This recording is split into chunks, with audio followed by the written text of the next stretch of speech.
Welcome to our channel CSC classes. Myself Sumit Sharma and आज हम यहाँ पे फिर से अपनी इकोनॉमिक क्लास को कंटिन्यू करते हैं। आपको याद होगा हमने लास्ट क्लास में कुछ एनडीपी जीडीपी के बारे में बात करी थी और एक पॉइंट जो था डेप्रिसिएशन। तो आज के बारे में बात करते हैं डेप्रिसिएशन। आपने 11th क्लास में डेप्रिसिएशन तो पढ़ा ही है।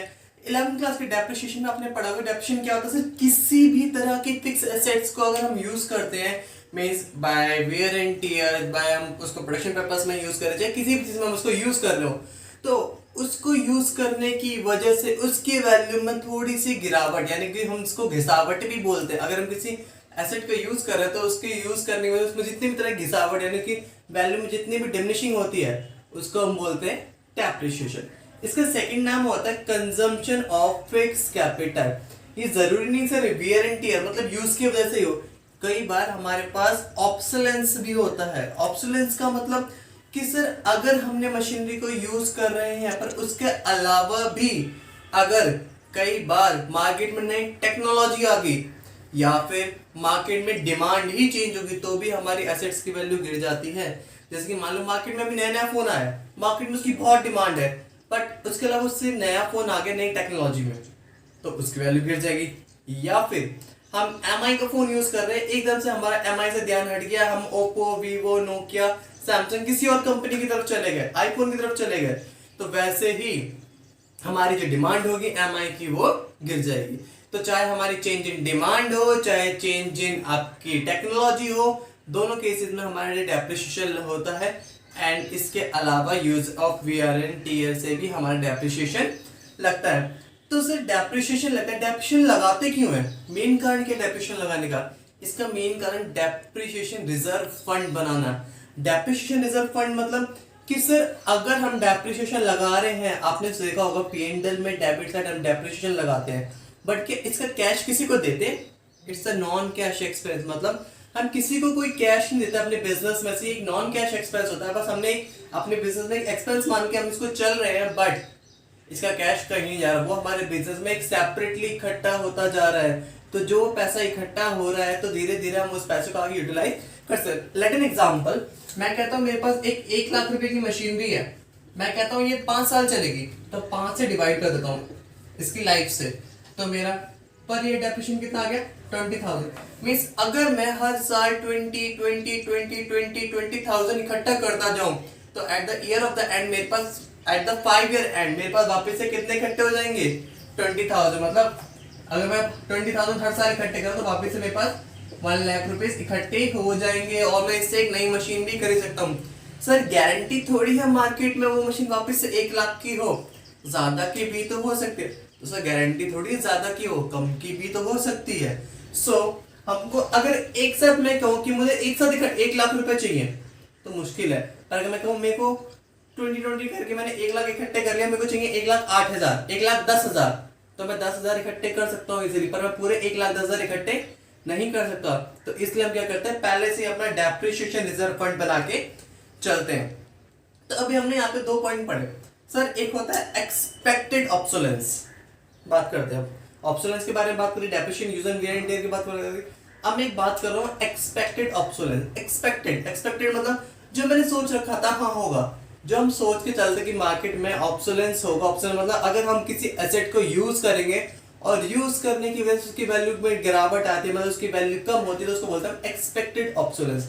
बट कई बार हमारे पास अनएक्सपेक्टेड ऑब्सोलेंस भी आता है। नॉर्मली जो हमारे अनएक्सपेक्टेड ऑब्सोलेंस होते हैं ये होता है हमारे नेचुरल क्लाइमेट्स होते हैं। मींस अगर मैं सीधा सीधा कहूं सर एक्सपेक्टेड ऑब्सोलेंस हमारा हो गया change in demand, change in technology, use of wear and tier.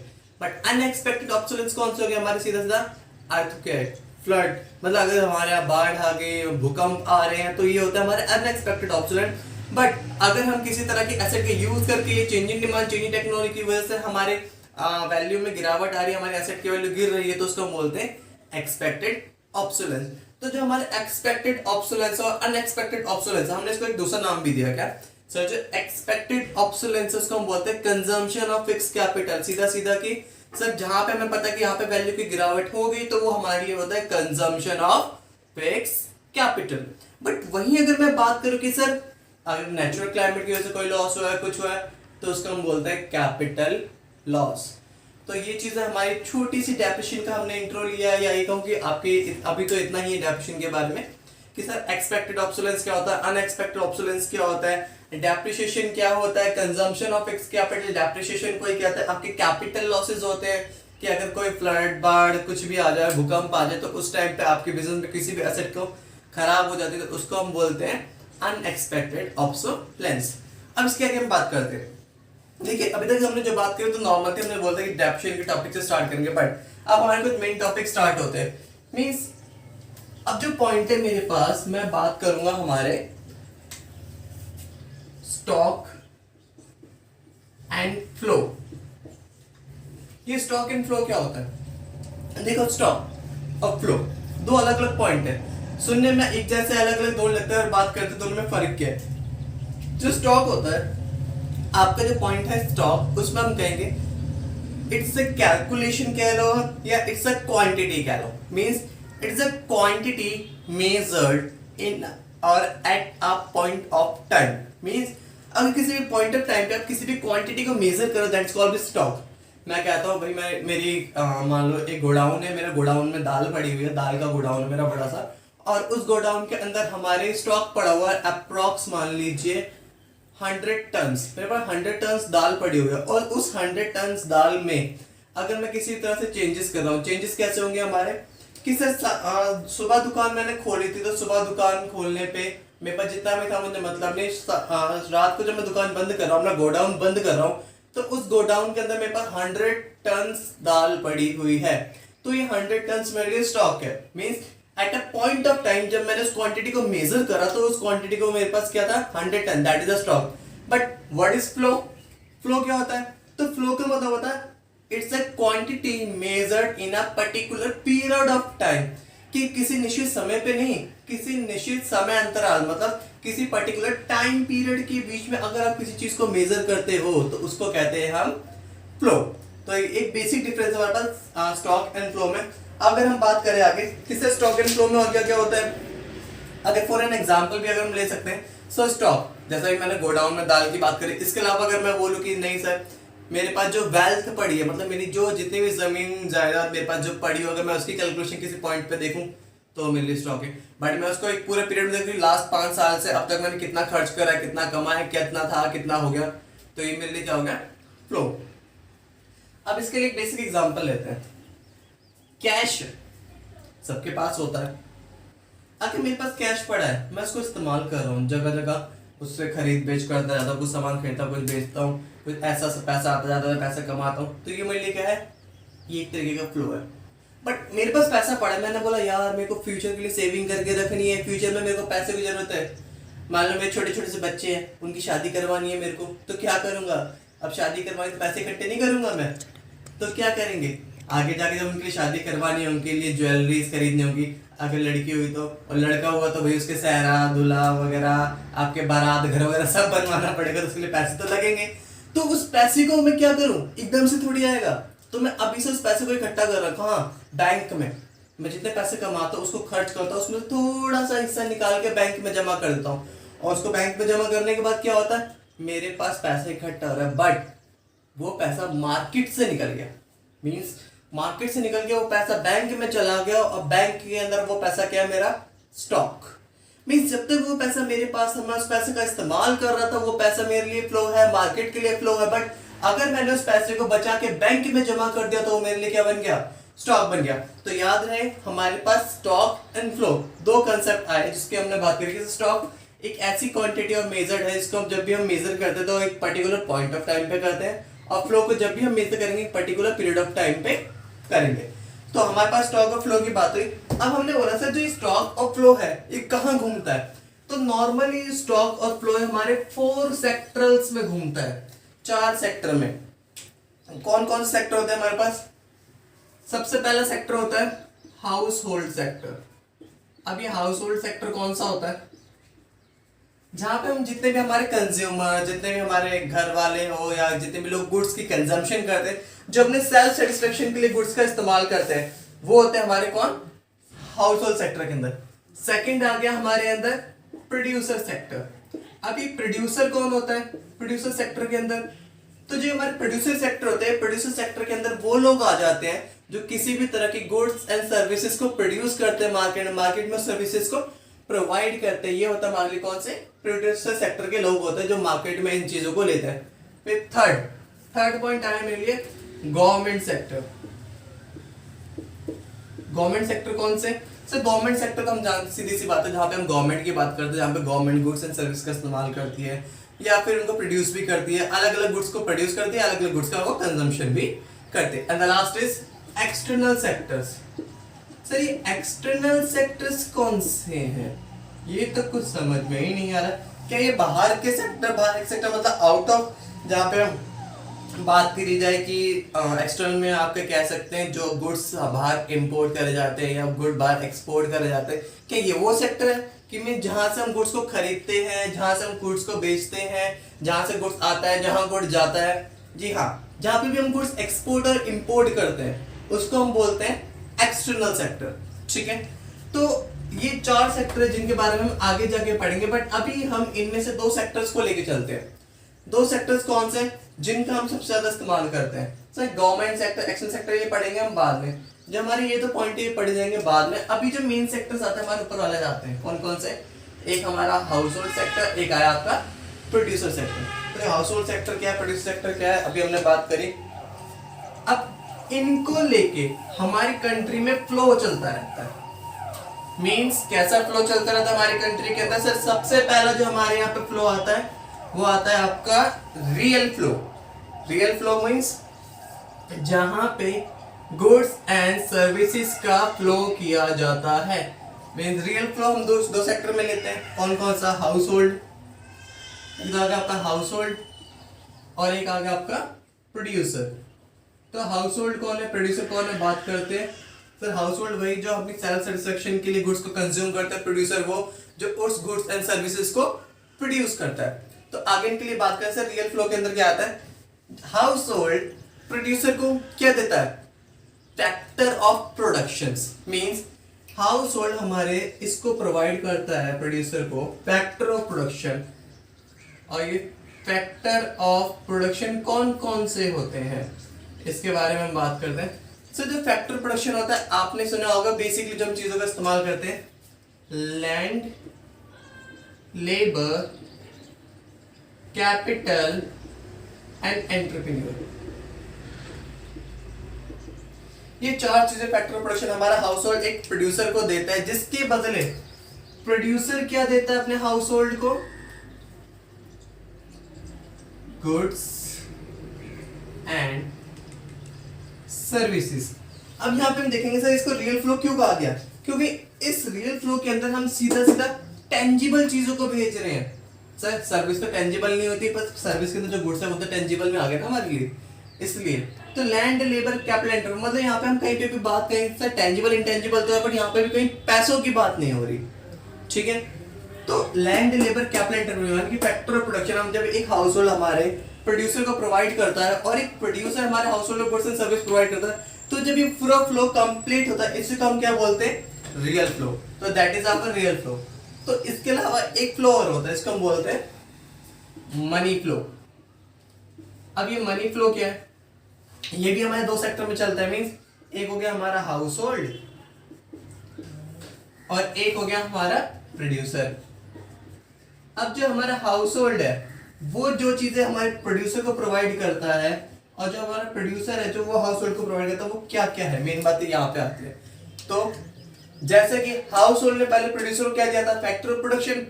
तो इसलिए प्रोड्यूसर हाउस होल्ड को क्या देगा? Factor of payment. और ये फैक्टर ऑफ पेमेंट क्या क्या होंगे? सर लैंड दिया था तो लैंड के बदले क्या देगा? रेंट। लेबर दी थी, वेजेस। कैपिटल दिया था, इंटरेस्ट। और एंटरप्रेन्योर दिया था तो प्रॉफिट। तो ये 4 चीजें हमारे प्रोड्यूसर हाउस होल्ड को देगा। एंड प्रोड्यूसर ने हाउस होल्ड को क्या था? Goods and service. तो इसलिए हाउस होल्ड प्रोड्यूसर को क्या देगा? Payment of goods and services. So एक तो हमारे पास आता है रियल फ्लो और एक आता है मनी फ्लो। तो जो रियल फ्लो मनी फ्लो होता है, जब हम रियल फ्लो की बात करते हैं हमारे गुड्स एंड सर्विसेज को ट्रांसफर किया जाता है हाउस होल्ड से प्रोड्यूसर, प्रोड्यूसर से हाउस होल्ड का। और जब हम बात करते हैं मनी फ्लो की, तो मनी फ्लो में हम ट्रांसफर करते हैं क्या चीज, पेमेंट ऑफ प्रोडक्शन, यानी कि पैसों को ट्रांसफर करते हैं कि यहाँ पे पेमेंट जा रही गुड्स एंड सर्विसेज और ये इसको दे रहा है फैक्टर ऑफ पेमेंट, यानी कि rent, wages, interest and profit. तो ये दो फ्लो थे हमारे पास एक था रियल फ्लो और एक था मनी फ्लो। बट हम इसके बाद अगर बात करें सर्कुलर फ्लो ऑफ इनकम, अब ये सर्कुलर फ्लो ऑफ इनकम होता है, एक बार मैं इसको रब कर रहा हूं फिर उसके आगे मैं बात करता हूं, ठीक है। तो देखते हैं, तो अब अगर इसके आगे हम बात करते हैं, जैसे मैंने बोला आपकी कि हमारी टू सेक्टर इकोनॉमी होती है और उसके अंदर सारा काम हो रहा होता है। तो हमारे पास जो भी पैसे आते हैं जाते हैं, इसका फ्लो होता है, इसका जो स्टॉक इकट्ठा होता है उसका होता है एक्चुअल में। तो जो भी हम इनकम कमाते हैं वो हमारे इनकम मार्केट, हमारे इकोनॉमी के अंदर घूमती रहती है। तो इसका जो छोटा सा फॉर्म है वो हमारा, देखो एक सर्कल में इकोनॉमी की बना के दिखाता हूँ आपको, छोटा सा पॉइंट, मैं यहाँ से कुछ पॉइंट देता हूँ, फर्स्ट, सेकेंड, थर्ड। अब यहाँ पे मैंने जगह गायब करी, इसमें देखते हैं क्या क्या लिखते हैं। 3 जगह गायब हुई है हमारे पास।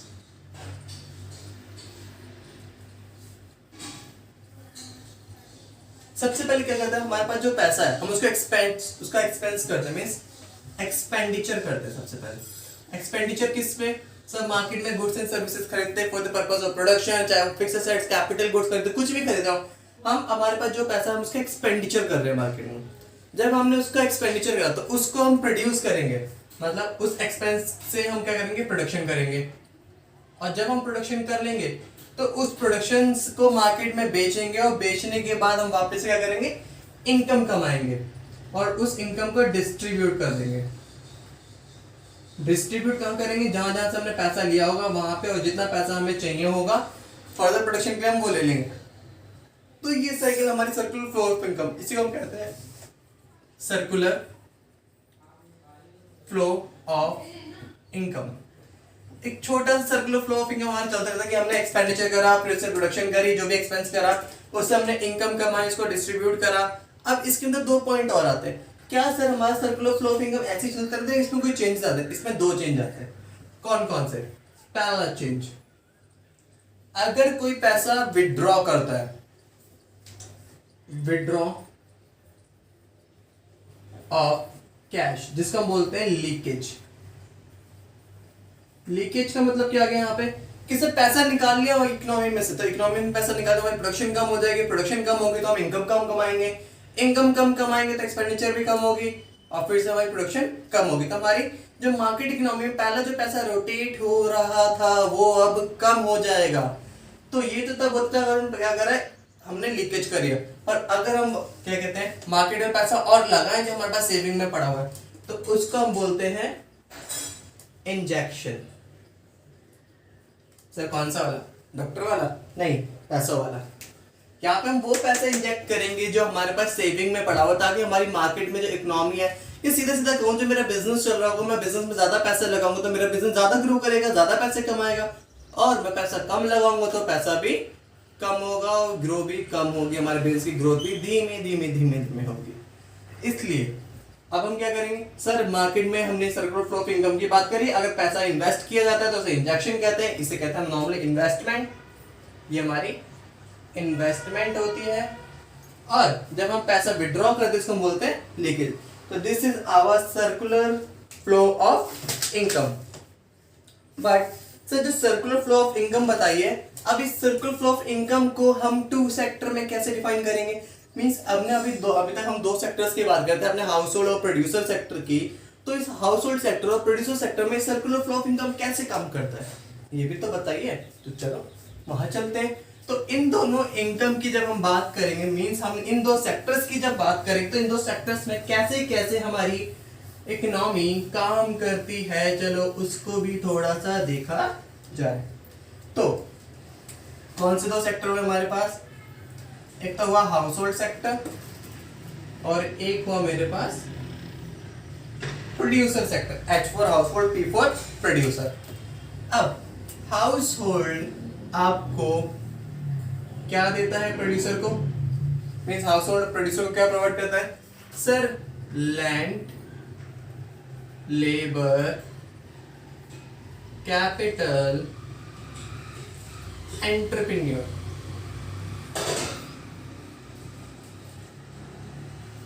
तो ये चार चीजें इसको प्रोवाइड करते हैं। कौन कौन सी? Land, labour, capital, entrepreneur. तो इन चार को, इसको हम बोलते हैं फैक्टर ऑफ प्रोडक्शन। तो इसके बदले प्रोड्यूसर क्या देगा हमारे हाउस होल्ड को?